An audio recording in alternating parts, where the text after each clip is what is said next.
last year we were talking about how things were so sophisticated that the biological and the technological were merging into one. And now we're seeing, the little bit of advancements happening with that. So I remember the first one that I was looking at was just kind of like a motherboard connected to a petri dish that had some cultivation happening. They had cultivated some brain cells, and they were getting some kind of back and forth processing power out of that. Now we skip to the future, and we have just little robots running around with brains in the jar, and it kind of connects to the whole kind of rollout of the transhuman idea.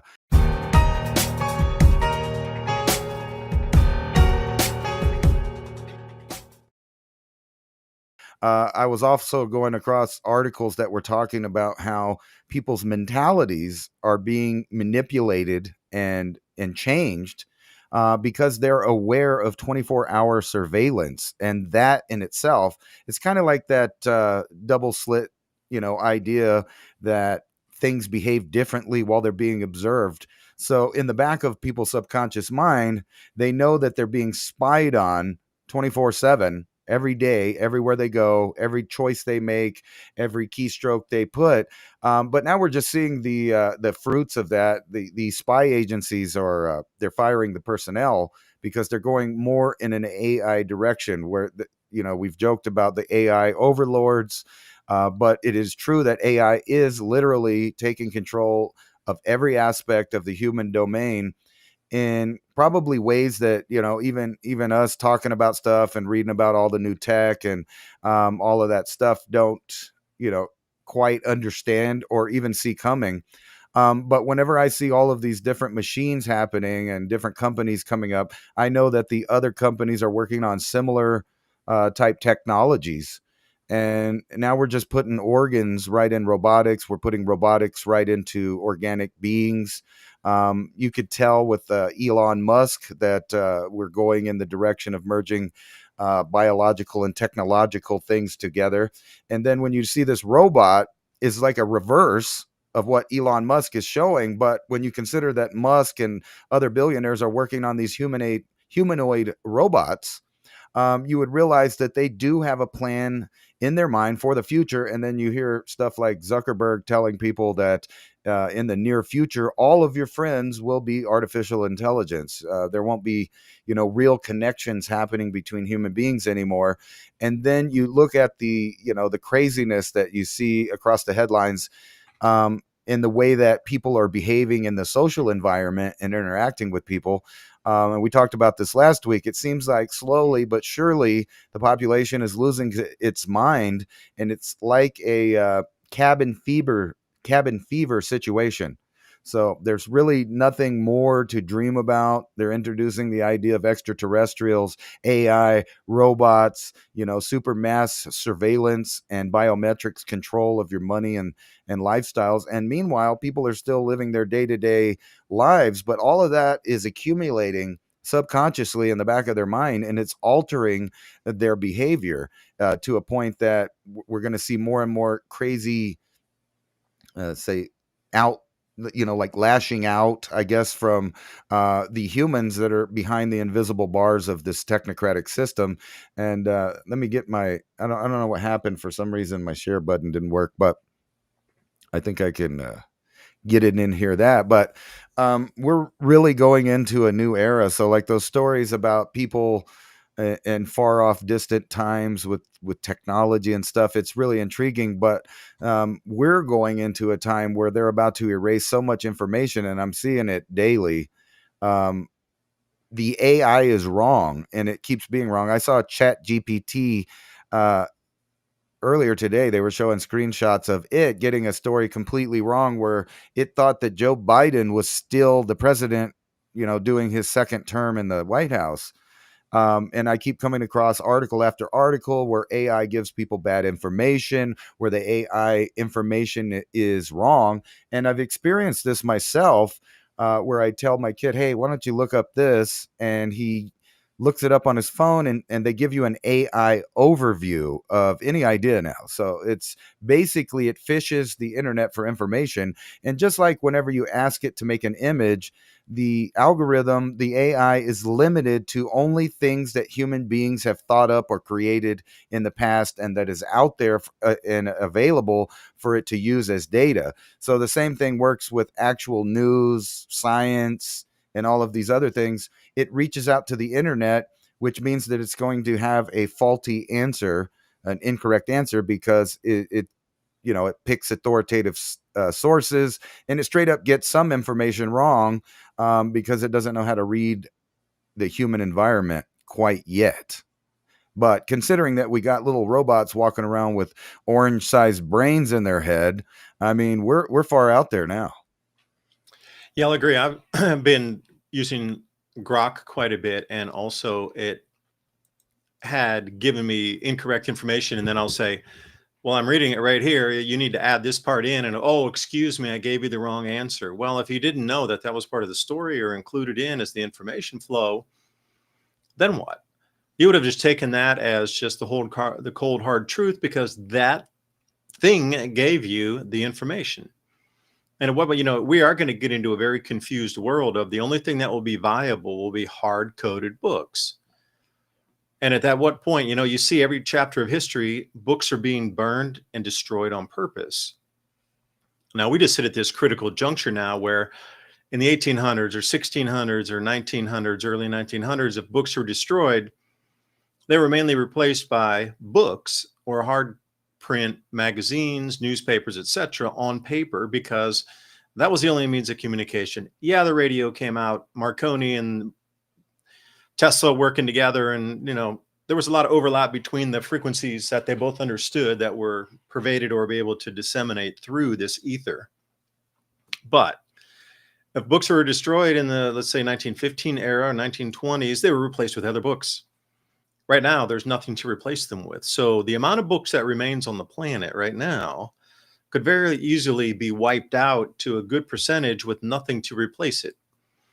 Think about China with the tariffs, even the machines, everybody's talking about, well, bringing the shoe factories back here. Well, whatever. Bring the clothing factories back. Okay. Did you know all those machines are made in China, even the basic ones that would allow you to do garment production? Those machines are made in China. And the milling machines, they're all made in China. CNC lathes, China. Everything, saw blades, China. Anything that can be made in an industrial process or used at the massive industrial level, made in China. The machines themselves. So think about the printing presses, the inks, that's all produced in China. Ink cartridges, China. So if we came down to it, to a digital age, which we sit in now, all of the information that is contained within our realm as we speak would be wiped back to the 1970s-ish. And whoever was lucky enough to have bought books during that time, proper paper books, will be the ones that have the information. But then again, well, I would envision, maybe not this year or next year, but imagine if you become a grandfather and you're sitting there in your rocking chair with your pipe smoking, and the kids pop up on your lap and go, "Granddad, I learned this in school." And you'd be like, "That is absolutely false. Absolutely false. It was not like that at all. I lived through it. But no, the textbook said it. That's what our AI teacher told us." And I'd be like, hold on, let me get out the books here and we can read together. Imagine that kind of clash. At that point, will they say, well, books are no longer reliable? Those printed books, they're not as reliable as the AI because they were printed by humans, so they're no longer valid. This whole thing of information control. And there's one thing to control finances. Like, for example, in Spain right now, if you withdraw more than 3,000 US dollars, not that you have to notify the bank, but you have to notify the tax authority that you took it out. So in America, the equivalent would be, I took $3,000 out. I needed to buy a new riding mower, and it was cash, and it was a great deal. One of my neighbors was moving. I needed $3,000. It was like a $6,000 machine. They're like, just take it for $3,000. Awesome, I'll get it.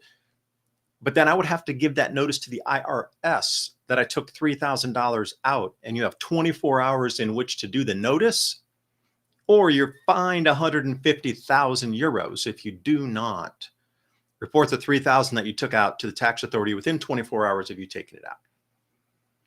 This is where they're already going to Europe with cash. And if you're even close to it, like the letter of the law says 3,000, but if you're at 2,800, you're still close enough in the gray area that you could be reported for under withdrawals, so you don't have to file the paperwork. And it's up to the tellers themselves. If you draw out 2,700, oh, you were trying to go under on purpose. You were trying to get under that $3,000 limit. So we think that you were just doing it to avoid the paperwork and the registration with the tax bureau. So we're going to report you ourselves. Legally, they're allowed to do that. So even the money that you own, you don't own. And again, I wanted to come across I'll come to Coinbase and the hack that occurred there. Any of you out there got Coinbase accounts? OMG. The employees were bribed in different countries that were working at Coinbase to access all the data of everybody. If you got passport scans in there, they got it. If you got driver's license scan for your KYC, they got all of it.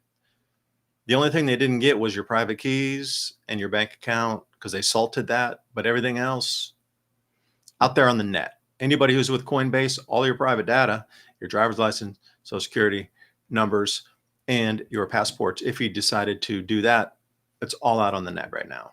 So even these companies that are supposed to keep us the securest of the secure, blockchain, immutability, oh, we're going to do this with Hashgraph, we're going to do that with blockchain.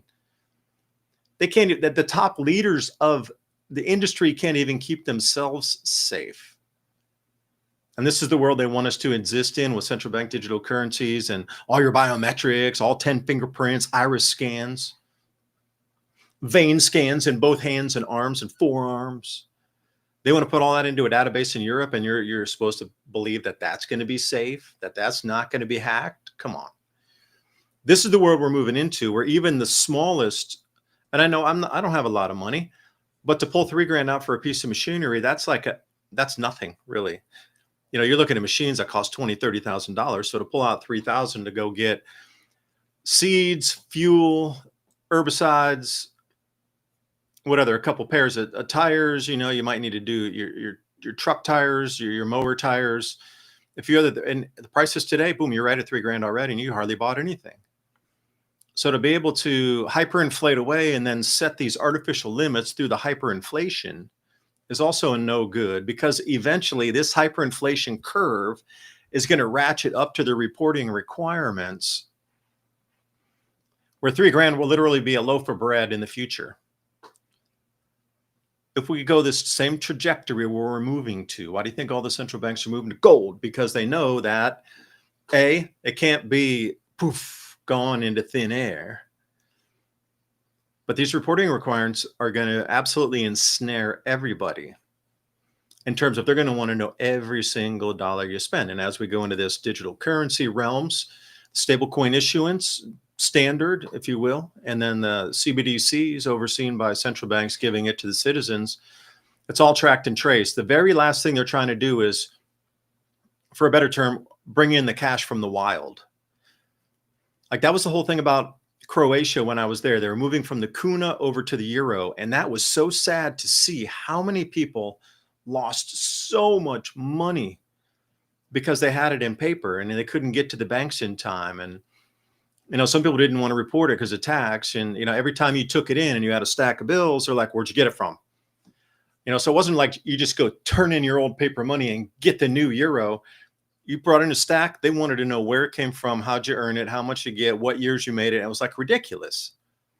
Oh, by the way, I've been working for the last 10 years. I'm just like, every time I come home with spare change, I throw it in a drawer, and that's all I have. No, that's not acceptable. And the way they did, they waited till the very last days during the holidays over Christmas and New Year's. For you, those last 2 weeks was during Christmas and New Year for you to turn in all the rest of your money.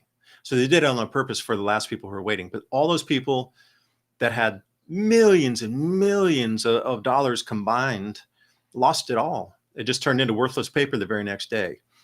What they were trying to do is bring the cash in from the wild and get you to report on taxes where that money came from.